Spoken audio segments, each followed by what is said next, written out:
Hello, I'm Sarah from the Gwinnett County Public Library.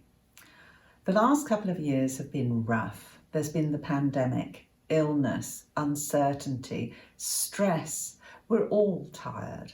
But a great way to de-stress is to go outside and do a spot of gardening. And it's even more fun to grow food.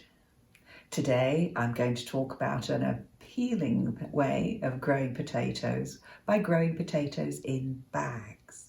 Pet food manufacturers used to use reinforced paper bags to distribute the pet food in, but they've switched over to a lightweight, durable plastic woven bag, which lasts decades in a landfill. And I don't want my pet food bags to end up in a landfill. I want to reuse them. Oh, let me introduce you to the reason why I have so many dog food bags.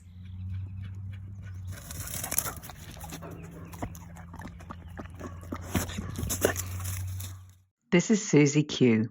She's a 65-pound Labrador Retriever mix rescue pup. March through May is a good time to plant potatoes in Georgia, and don't worry if we have a little bit of frost after they've planted, they won't mind. You don't need a big vegetable garden or a big piece of land to grow potatoes. You just need a sunny spot on your veranda, on your porch, next to the drive, or on your balcony if you've got an apartment. It just needs to be sunny. To grow potatoes in a bag, I'm using a large pet food bag. You'll need watering can, trowel, gloves, scissors, potatoes, and you'll need fertilizer including bone meal for potassium and potash. You'll need sand, topsoil or potting soil, and you'll need compost, lots of nice organic material, lots of nitrogen. The compost I made myself. It's from garden scraps and vegetable scraps, which have broken down, but the nutrients are still available for plants to grow. Now, the first time I grew potatoes in a bag, I found these really ugly potatoes in the back of my pantry. They're clearly already germinating and growing, so I thought, why not put them in soil and see what happens? So I used those. Now, you can use any type of potato to grow potatoes, so long as it's got an eye. An eye is a small bump on the side of the potato, and this is where you're going to get the shoots emerge. This is a red Pontiac potato, and you can clearly see that it's starting to shoot. This one is a good example. Another variety of potato is the Kennebec potato. And we can see that it's starting to shoot here too. Now I'm preparing the bag by cutting 6 holes in the bottom to allow for drainage. The holes are about 1 inch long. And then you roll the sides of the bag down to make about an 8-inch tall container. Now, sand is needed in your potato mix to help drainage. Potatoes don't like soggy soil as they will rot. Compost is needed for strong, healthy development of the potato plant.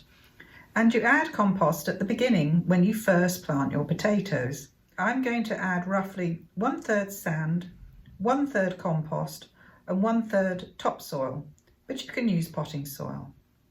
Adding the compost. And I'm going to mix all these together to make a nice breadcrumb texture soil to put my potatoes in. Oops, some old roots there. I'm going to remove those. Okay. I'm going to put about 4 or 5 inches of my soil mix into the bag.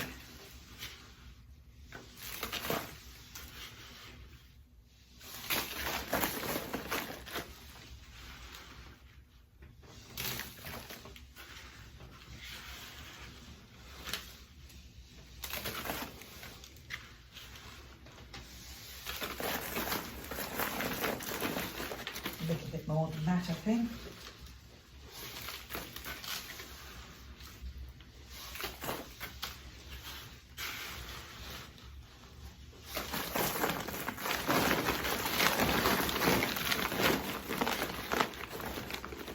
Okay. Now I'm going to plant the red Pontiac potatoes, and I'm going to do about 3 potatoes per bag. That looks good. And I'm going to cover them with about 4 inches of soil and then water them in.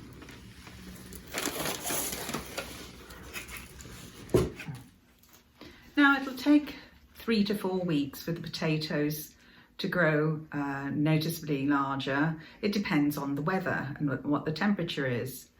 If it doesn't rain, you might want to water the plants. They'll tell you by being limp whether or not they need more water. But once the plants are about 6 inches taller above the soil, you're going to add more soil and you're going to unroll the bag so that it gets deeper.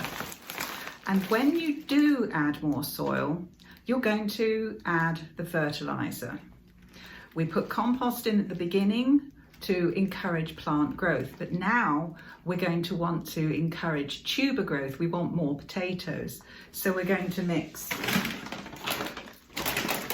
the potash and the bone meal. Don't put it directly on the plants. Mix it in to the soil around the plant and then water it in.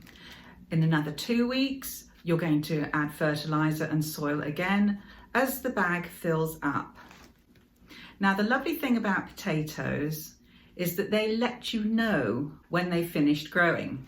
The leaves will yellow and the plants will die back. Stop fertilizing at this stage. You don't want to add fertilizer within 2 weeks of harvesting the potatoes.